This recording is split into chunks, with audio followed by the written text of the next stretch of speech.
mai ɗimbin falala da alfarma. Watan Dhul-Hijja wata ne mai ɗimbin falala da alfarma. Watan Dhul-Hijja wata mai daraja. Watan Dhul-Hijja wata mai daraja. Watan Dhul-Hijja wata mai daraja. Allah masu kallon Afirka TV3 a ko'ina faɗin duniya. Assalamu alaikum wa rahmatullahi wa barakatuhu. Barkanku da wannan lokaci. Barkanku da sake sadar mu a cikin shirin Fatawowin aikin Hajji. Shirin Fatawowin Hajji shiri ne da yake tattaro fatawoyi ko tambayoyi da ake wa malamai akan abin da ya shafi aikin Hajji, su ɓangaren da suke son tafiya ko kuma wanda suka je suka yi wasu ayyukan sai suka fahimci wannan ayyuka da suka yi kuskure ne, yaya ake so a gyara gaba, sannan wani aiki ne idan mutum ya yi ko ya bari wato fidiya take kama shi. Waɗannan da ma sauran abubuwan da suka shafi aikin hajji su ne abubuwan da muke tattaunawa a cikin wannan shiri.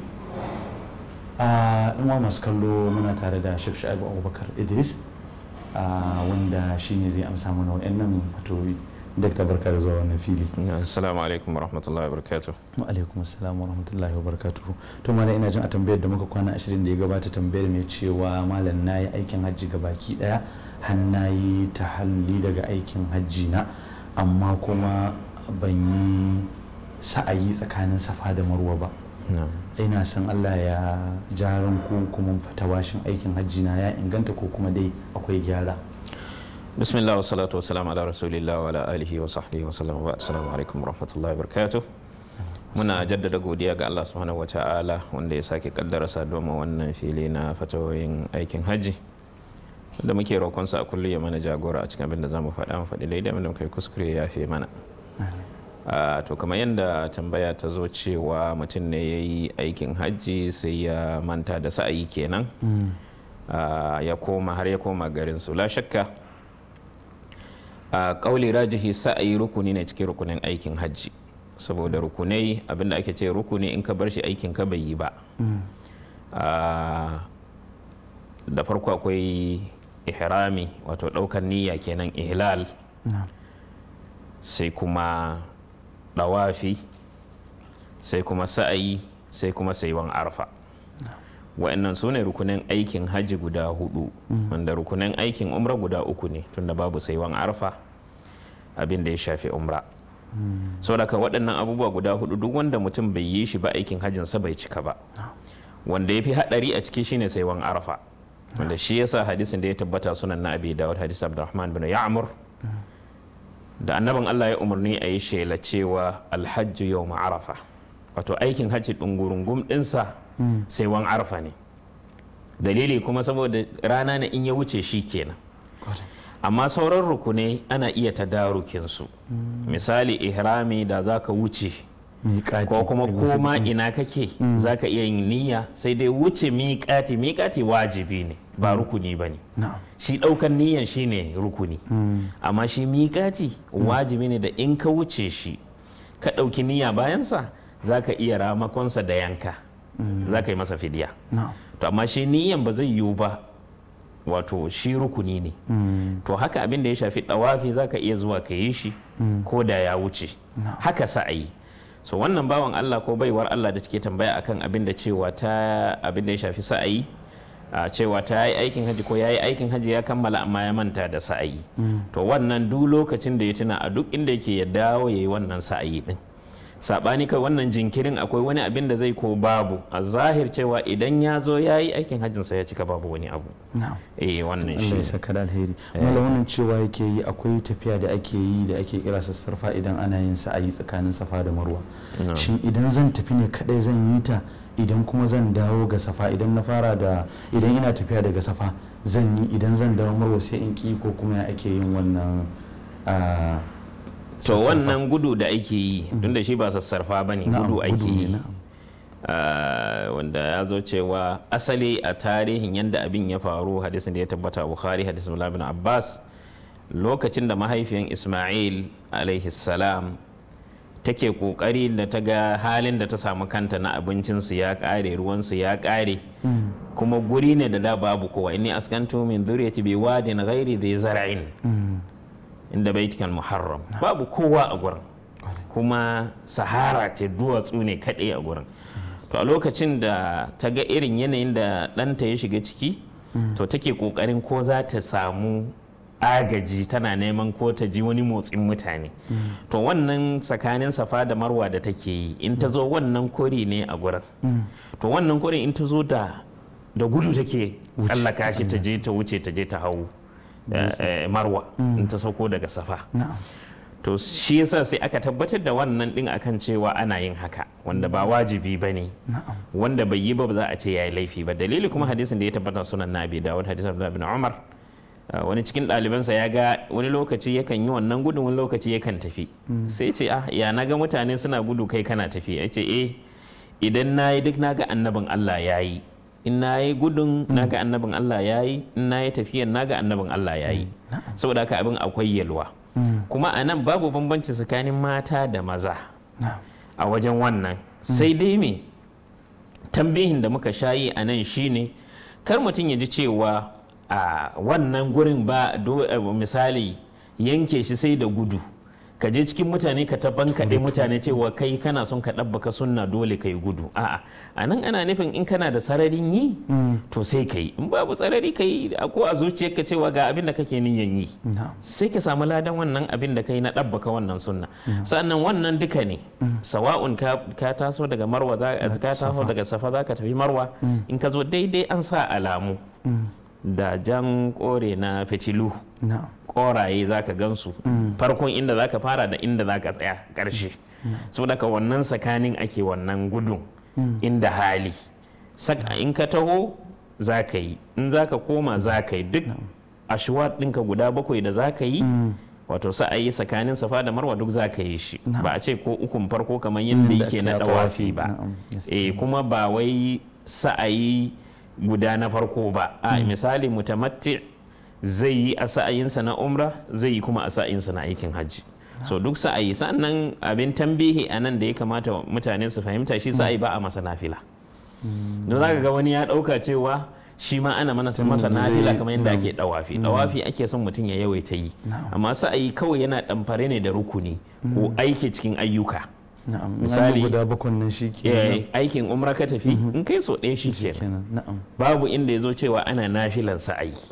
Wannan shi ne wanda wannan da za a fahimta za a rage cunkoso. Za ka ga wani kawai ya riga aikinsa amma ya yana sa'ayi, ya je ya cunkushe wa waɗanda su na wajibinsu yanzu suke yi, ya je ya abin nan ɗinsu. To Allah ya zamu gane mana, Allah sakara. Wannan cewa yake malam me hukuncin wanda ya jinkinta tawaful ifada ko kuma bai samu damar yi ba dai har rana ta faɗi, sannan kuma wannan rana ita ce karshen ranakun ayyamu tashriq.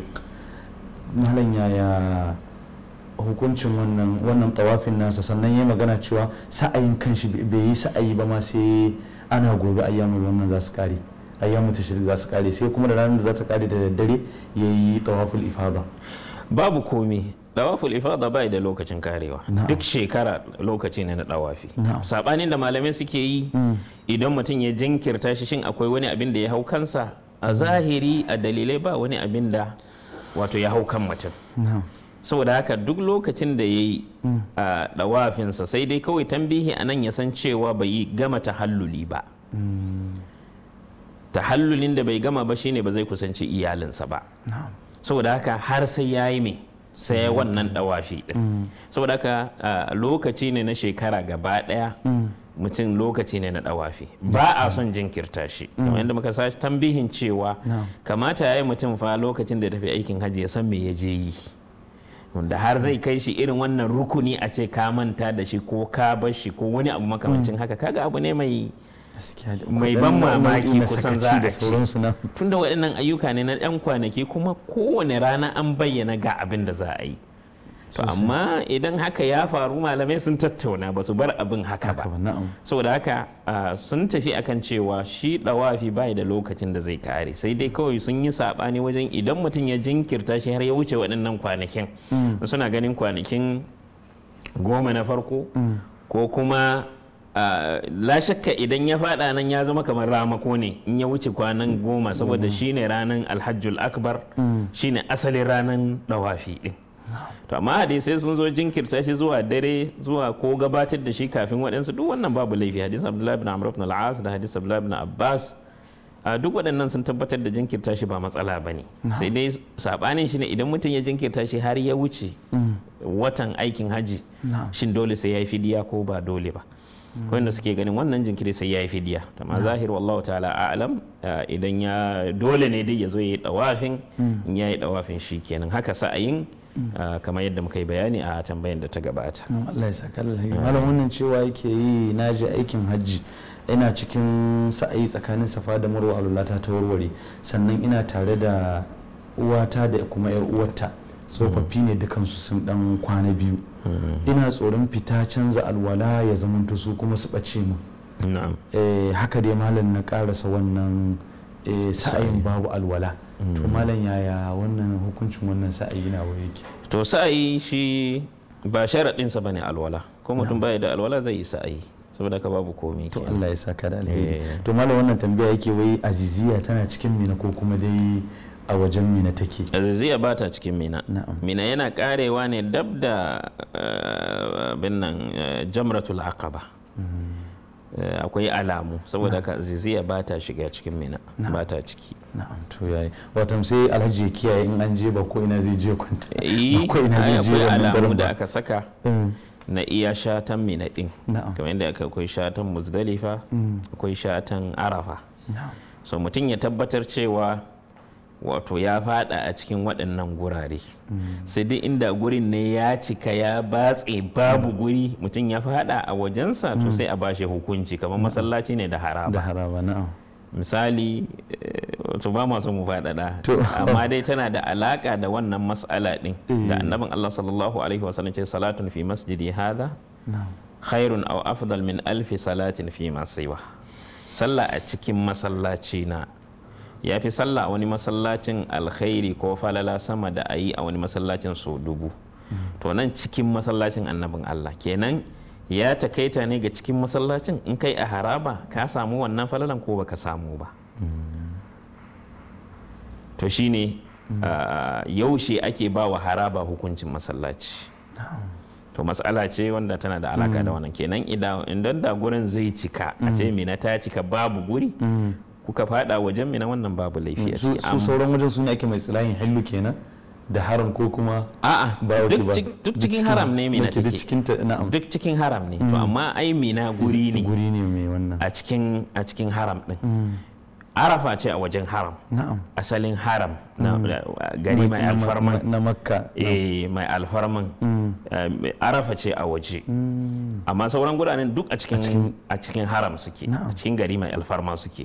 To amma kowanne akwai shatansa. Misali Muzdalifa, daga nan zuwa nan iya Muzdalifa kenan, daga nan zuwa nan iya Mina kenan. Kuma annabin Allah ya yi nassi cewa na yanka a Mina, kuma duk Mina gurin na yanka a nan, kuma Mina duk gurin yanka ne. Sannan akwai kwana Mina, ba daidai ke da kwana a Makka ba, shi yasa ya zo ya yi rangwantawa makiyaya su dinga kwana kafin su zo su yi su bar kwanan Mina su kwana can, inda tunda akwai bukatar su kasance kula da yan dabbobi su da kuma su dawo da safe, ko su tsallaka kwana ɗaya su haɗa shi a kwana na biyu wajen jifa. Saboda haka kenan hukuncin Mina daban yake da abin nan. Saboda haka mutum ya yi ƙoƙarin ya ga cewa ba ikhtiyaran kawai ya fada wajen Mina ba, a ya yi ƙoƙarin ya ga ya samu guri a Mina, to in ya cika ne ya fada waje, sai mu ce a wannan kuma babu laifi. Gaskiya Allah saka alheri. To malam ana nuna mana zamu je hutu rabin lokaci, idan muka da zamu dora a tambayoyi na gaba. Yawan masu kallo abin da suka kenan, bari zamu tafi hutu rabin lokaci, insha Allah idan muka dawo za ku ji dauri akan waɗannan tambayoyi, da fatan ba za ku nisa da kwatanan talabijin ɗin ku ba, sai mun dawo. وتامي درجة وتنذو الحجة وتامي درجة وتنذو الحجة وتامي درجة